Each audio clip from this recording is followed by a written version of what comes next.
Welcome back to a brand new video of the Target Individual Program, Target Experience. It is 9 o'clock, a little bit after 9. I'm leaving, going home. Yeah, stayed till 9 because Pam says that her dinner is till 9 o'clock. Text her, she has not texted me back. Text her to let her know that I was leaving, and Alyssa didn't get to finish all of her homework because she had a lot to do, and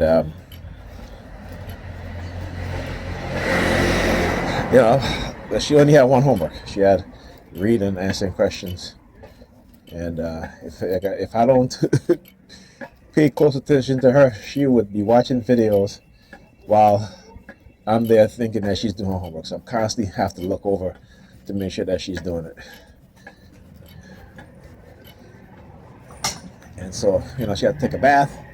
So I take a bath and helped her with one of the questions.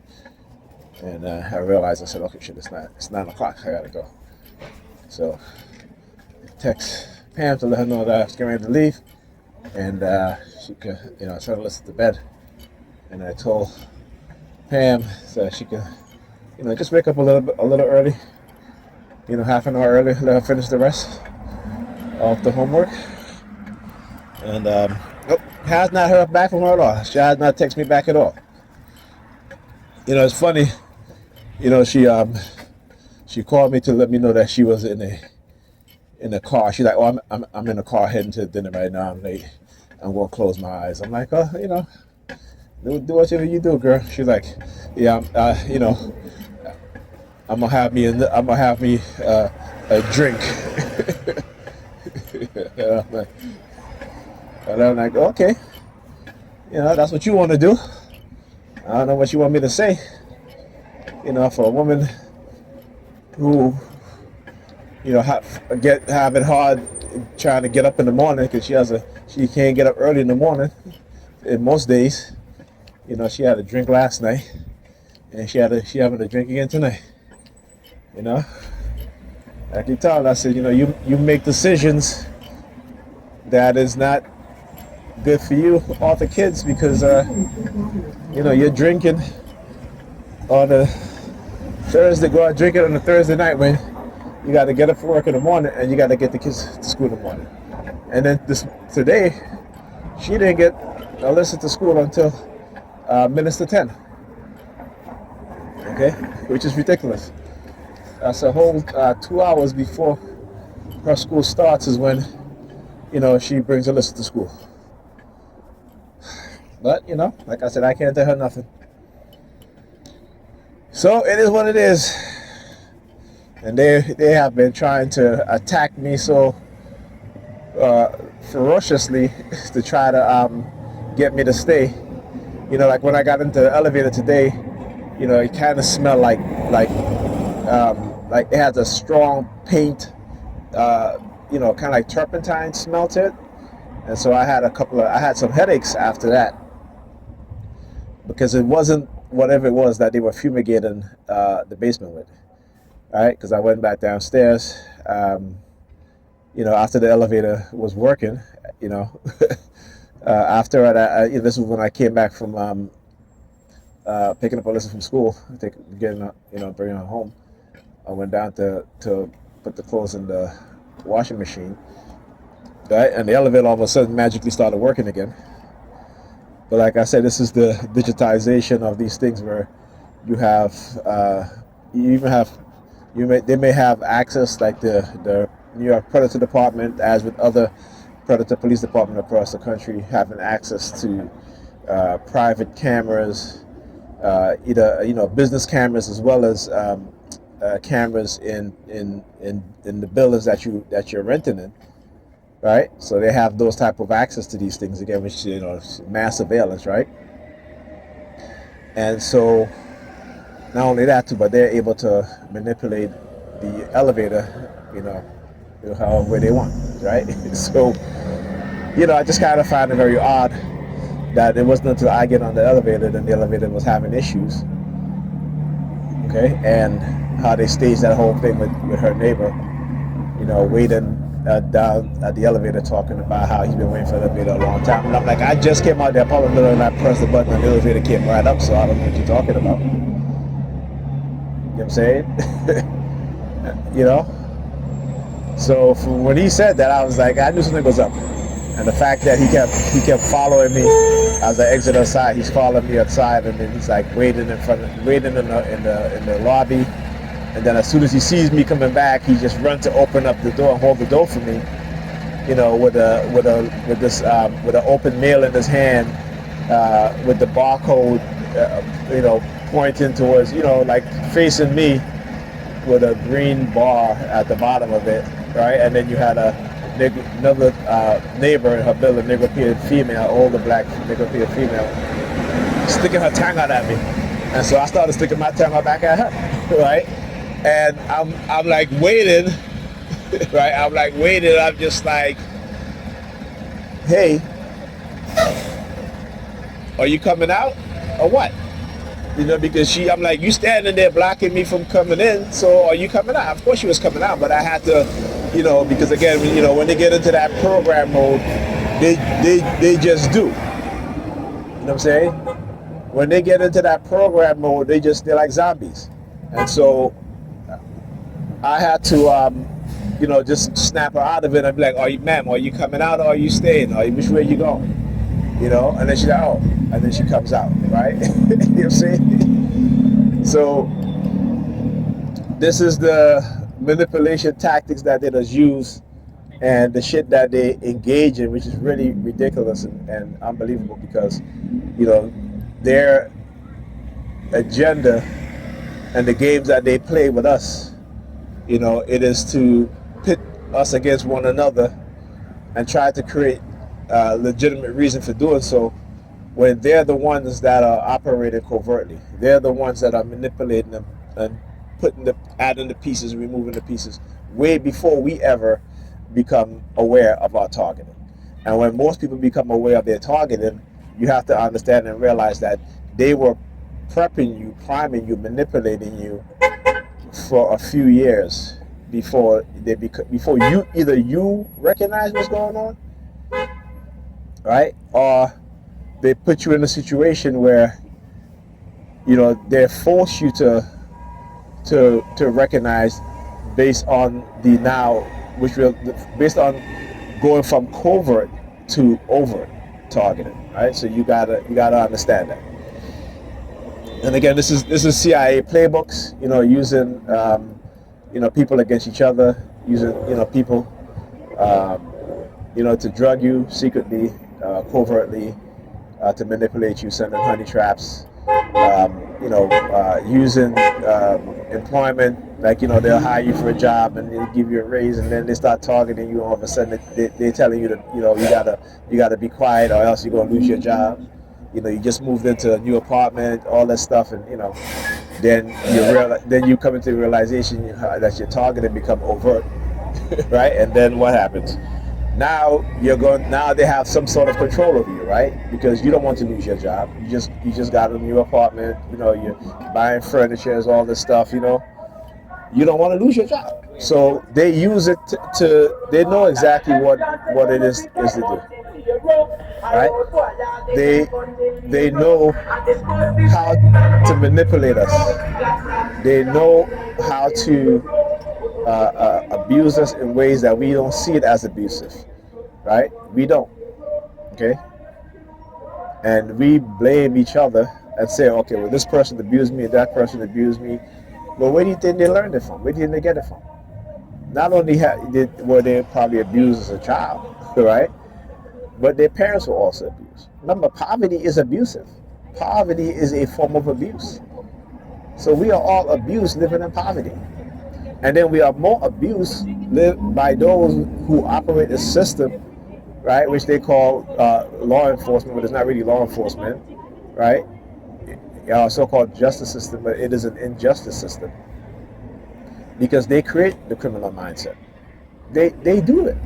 They bring the drugs into the black community and then arrest black people for using drugs, right? After, just look at the pattern. After taking the jobs away from urban or cities, right?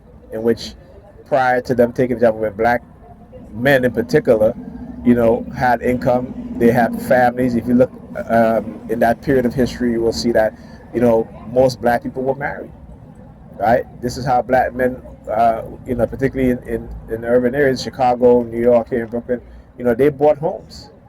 Go and read about the theft of homes in Chicago.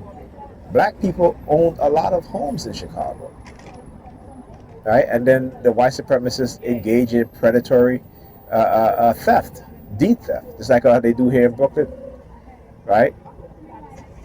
I was reading today about another family that lost their home due to deed theft, right? The home was worth $1.6 million. So they still do these things. But anyway, as I was saying, so they take the job out of the urban areas, right? Black men are no longer working, right? The unemployment benefits don't last that long. And then they come into the black woman and they say, okay, we'll help you, but you got to kick the man out the house. This was all staged. This was all created. So they are, like I said, they understand the outcome. They know what it is that they're doing. White people know exactly what has been done and what's continued to be done. Right? Dr. John Henry Clark said, black people, we have no friends but each other. But how they manipulate us using cognitive warfare and other covert psychological operations is that we don't even have friends with each other, in each other. So, we're talking about, like I said, and what they do to black people first, it will be done to other communities, including the white communities. They will be the last to get it, but they definitely will get it. All right? They definitely will get it. All right? So, we have to truly understand this. This is why I always talk about Dr. Frances Cress Wilson when she mentioned the Rat Utopia experiment. She said, go and look at that experiment. Go and look at it. She was like, it's on you, go and look at it. And I did that. And when I did that, I began to understand. That was part of my coming into the consciousness, even more, right? Is that the fact that we go around thinking that that God is in control of our life because they manipulate us with this God who is really the devil that they tell you about, right? You know what I'm saying? But again, the Catholic Church, the Roman Catholic Church, have us worshiping not their so-called God, but them. All right, they're the gods. They're your. Because if you go and read the Gospel of Judas Iscariot, Jesus took Judas aside and he said, I'm going to tell you the mysteries of the cosmos. Now, why would Jesus do that? Right? Why would Jesus give the secret to the cosmos to the person who would betray him? Why? Right? So if I was to analyze in that, I would have said, well, maybe Jesus knows that when he tells him he's going to take it to his grave, right? And nobody else is going to know, right? But then that would be the most selfish, fucked up thing to do. But you got to look at it from a different standpoint, right? I look at it like the people who don't want us to have knowledge, when we get knowledge, when we attain knowledge, they want to delete us, right? They want to delete us. Okay, that's how I look at it.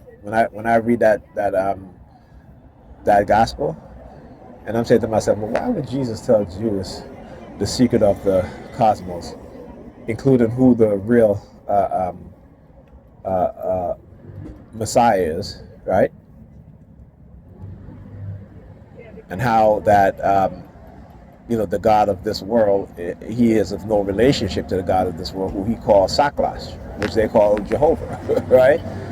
So he said Saklash is a evil, maniacal, mad God, right? Because if you are God, why are you jealous? It makes no sense. If you are God, you have all the power in the world to make people love you because you are God. right? So why would you be a jealous God, right? Why would you? Again, if I was a God, I'd be like, yo, everybody love me. There'd be no jealousy. Why? Unless I'm competing with other gods, right? So unless I am competing with other gods, then yeah, I would say that yeah, I would be a jealous God, right? So again, your God will tell you about all these things, not to be jealous, not to be this and that, but your God is exactly that, right? Well, anyhow, but yeah, a little side track there. But yeah, with Dr. Frances Cress Wilson, she talks about the rat utopia experiment, and so it's no surprise when you know certain things and you look at the condition of black people, whether they be here in America, in Europe, in the Caribbean, in Africa, you understand why they give us this mindset, and and you can see that the people who have awoken, right, that they destroy, and if and there are multiple ways to lynch a black man or a black woman or a black child, right? There are multiple ways, and they exercise those ways all the time. They exercise those ways all the time. So this is again. Wait, did the New York Predators Department just pass by? I didn't even see them. That would be kind of weird. I'm looking down and I saw a vehicle driving down. They look like a New York Police, New York Predator Department vehicle. Yep. But as I was saying, there are multiple ways to do it, and not also that, but like I said, they look at our bloodlines. They look at our bloodlines. Don't think that they don't. It would be foolish to think that they don't, because they know who we are. They know the original people who call themselves. Some of the original people who call themselves Hebrews, who they are. They were black people, right? Even the so-called Hyksos. The Hyksos was not a race of white people or Arab people. They were just light-skinned black people. Okay, and the Hyksos are the proto Hebrews, right? It was from them we start to get an interpretation of Egyptians' Kemetic science, but on a religion level, meaning that it is a simple, dumbed down version, because they never really understood the Kemetic spiritual science, the Kemetic sacred science, right? So they come up. I mean, you think about it, right? Who drove the Hyksos out of Kemet, right? It was King Thutmose, right? Thutmose, Thummosis.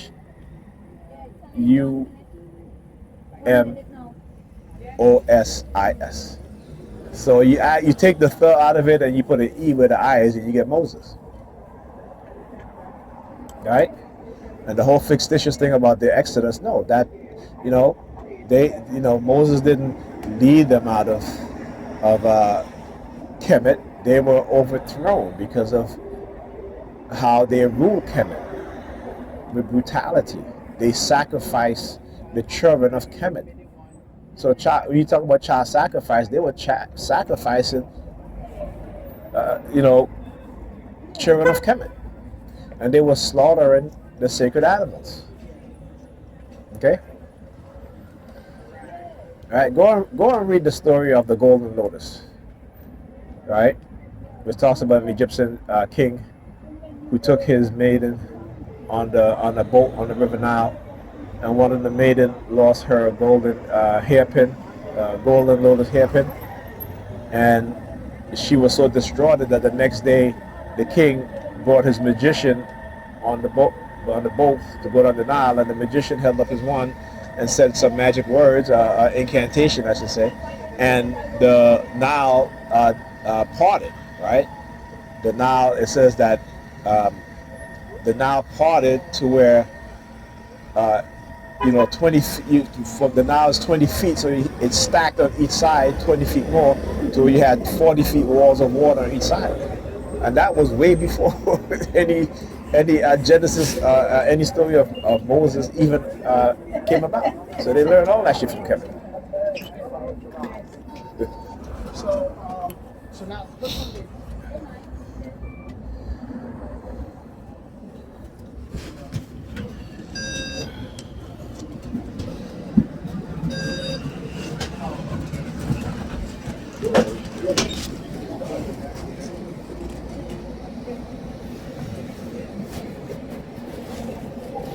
Please exit through the rear door.